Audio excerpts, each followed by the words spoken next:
When you think of Pop Warner, you probably think about what it is today, Little League football, where we have America's youth running around with large helmets, making them look like bobbleheads, where most of us get our first taste of the great game, the place where boys become men. But who actually is Pop Warner, and what's his importance to the game of football? The league's name had originally been called the Junior Football Conference, but was changed to Pop Warner after legendary coach Glenn Scooby Warner, who was nicknamed Pop. They named the league after him because he was the only coach of about a dozen invited to show up to a football clinic for a new kids program that the city of Philadelphia had created. He was there for about 2 hours, where he lectured and answered questions for about 800 kids. By the end of the event, the league ended up changing the name to the Pop Warner Conference, and it's still named that today. But this video is not about the Pop Warner Football Conference. Instead, it's about Pop Warner himself. Being one of the most winningest football coaches of his time, Pop Warner is an important face in the history of the sport of football, and he's one of the reasons that football is as popular as it is today. Known as the master of the trick play, I wanted to take a moment to talk about some of his history and some of the events in football that made him legendary.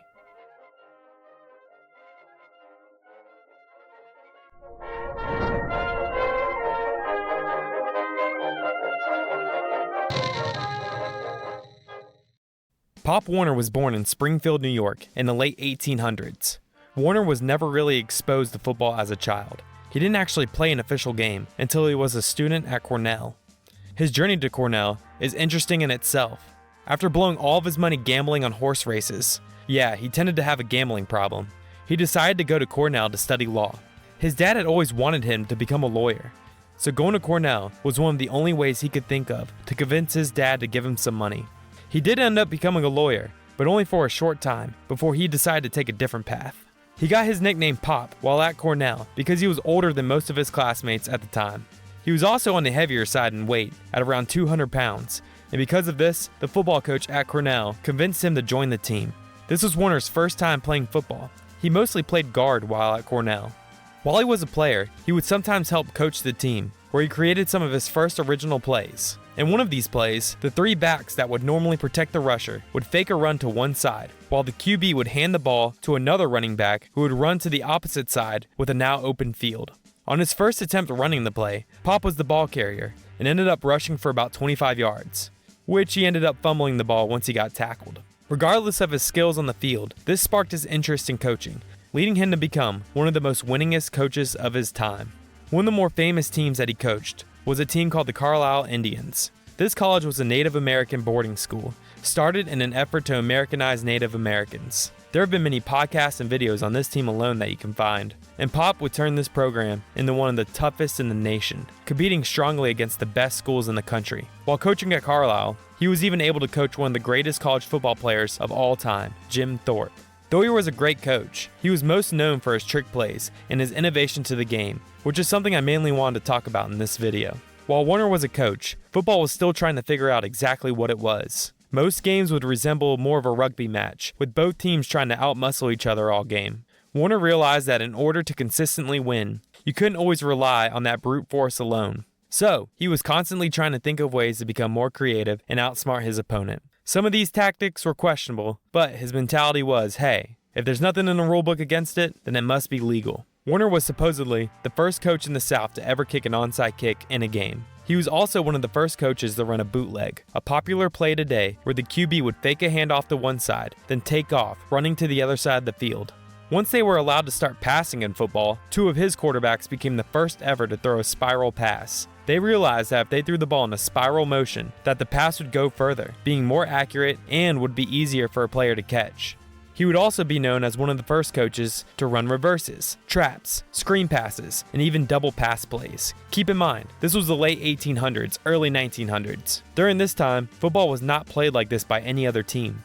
One play he heavily used in his later years of coaching was the hook and lateral, a play where the receiver catches a short pass and immediately laterals the ball to another receiver running by them. Pop Warner supposedly invented the three-point stance. He thought his fullbacks would benefit from starting in more of a sprinter stance before the snap. Other coaches liked the play so much that most teams would adopt his technique in the following years. He would then invent modern-day blocking. Blocking used to be done with players using their shoulders. He started having his players use their hands to be more effective, which is how most people block today. Pop was one of the first coaches that tried a hidden ball trick. While at Carlisle, he had someone sew an elastic band at the end of a few of the players' jerseys, one of them being the center. When the QB got the ball, he could hide the ball in the jersey of the center, then run the play as a fake, making it seem like the QB had the ball. Then, the center would take off down the field with the ball, fooling the entire defense. Another trick he used at Carlisle while playing Harvard was that he had little footballs sewn near the elbows of the players' uniforms, so that when they put their arms together, it looked like every player on the field had the ball. Harvard would combat this with a trick of their own by painting their ball maroon. This did two things. One, the maroon ball matched their jerseys, so that Carlisle would have trouble seeing who had the ball. And two, it made the ball more noticeable when Carlisle had the ball, so that Carlisle couldn't try and trick them with the sewn football trick. Once Pop Warner had his team running more of an air raid offense, he would also be the first coach to come up with the single and double wing formations. He realized that he could have a wingback offset from the line, almost mimicking what a punt formation looked like in that day. The way that the back was positioned made it difficult for teams to know if Warner was going to run, pass, or kick the ball. He was also one of the first coaches to use a huddle and a play calling system, numbering his plays. Pop Warner was very passionate about football, and he constantly tried to improve the game. He did things like introduce safer equipment, in particular shoulder and thigh pads. He was known to speak at coaching clinics to share his expertise with other coaches. He even wrote a few books, teaching people specific formations and just how to play the game. Pop Warner is football. Without him, there is no way the sport would be as big as it is now. He was a pioneer for the sport, making it his lifetime mission to help it grow, and his imprint can be felt literally in every aspect of the game. Thank you for watching the College Football History channel. If you like what you see, please like and subscribe. I would love to hear any suggestions you have as a listener to make the show even better. Also, if you have any topics you'd like me to look further into, feel free to reach out.